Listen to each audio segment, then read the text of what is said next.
He asked to stay back on an ordinary day. Didi, can I stay until the center closes today? There was no drama in his voice, no tears, no tantrum, just a 7-year-old boy saying it as if he was asking for an extra pencil. But I knew even before he spoke again, this was not about the center. It was about not wanting to go home. The community where Vihaan lived was neither fully a city nor fully a village. It sat in between. The lanes were too crowded to feel rural, too unfinished to feel urban. When you entered, the first thing you noticed was the children. Some played with mud and stones, some fought loudly, words flying like pebbles. Some carried younger siblings on their hips, moving through the lanes like little adults who had forgotten when they had stopped being small. Vihaan was one of the quiet ones.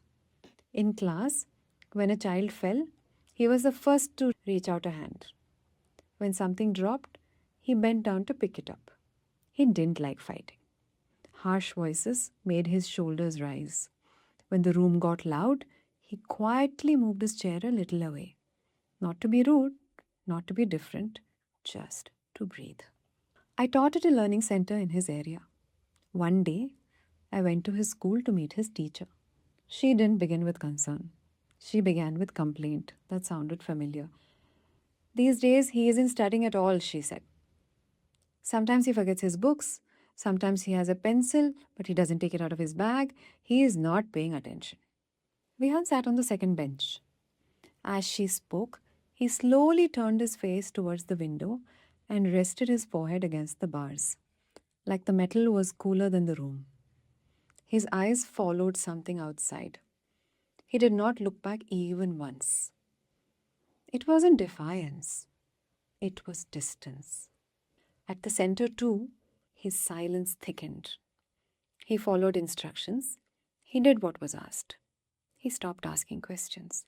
For a few days, even when he was amongst us, it felt as if only his body had come to class. Whenever I asked, "What's wrong?" he would turn away. Not in anger, just in the way a child turns away when words aren't safe yet. And then came that evening. "Didi, can I stay until the center closes today?" I said yes. When I taught the other children, Vihaan sat in a corner, turning the pages of a picture book without really seeing the pictures. Later, he took out a small game and played alone, quietly. When the last child left and the room began to empty, Vihaan stayed. He sat near me, but didn't look at my face when he spoke. "Didi," he said, "I don't want to go home. I don't want to go to school either. Nobody understands me." His shoulders were drawn inward. His feet were pulled back under the chair. He kept rubbing the edge of his sleeve between his fingers. Rub, rub, rub. Like he was trying to hold himself together without breaking. He stayed with me for almost an hour. And slowly, the noise behind his silence began to show itself. Vihaan lived in a joint family, in a small crowded house with too many people. Too little space, and a kind of everyday noise that doesn't pause even when a child needs it to. In the front room hung a faded photograph of his father. His father had died 2 years ago. After that, on certain days, his elders took Vihaan to a nearby village. They dressed him in the same clothes his father once wore for a ritual.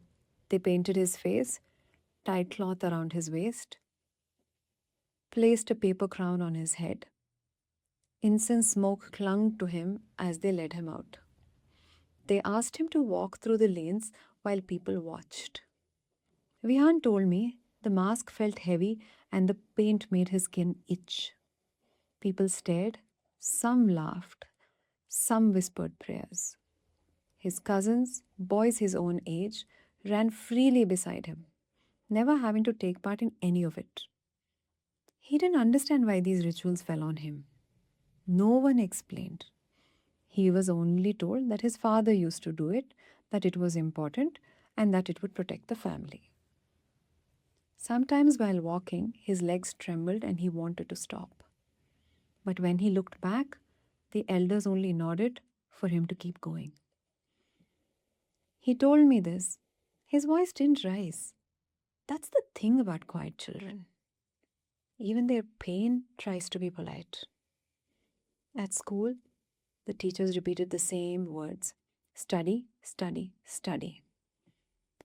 No one asked him how he was. No one noticed that his school bag wasn't the heaviest thing he carried. He was a child, and yet every day he carried burdens that did not belong to a child.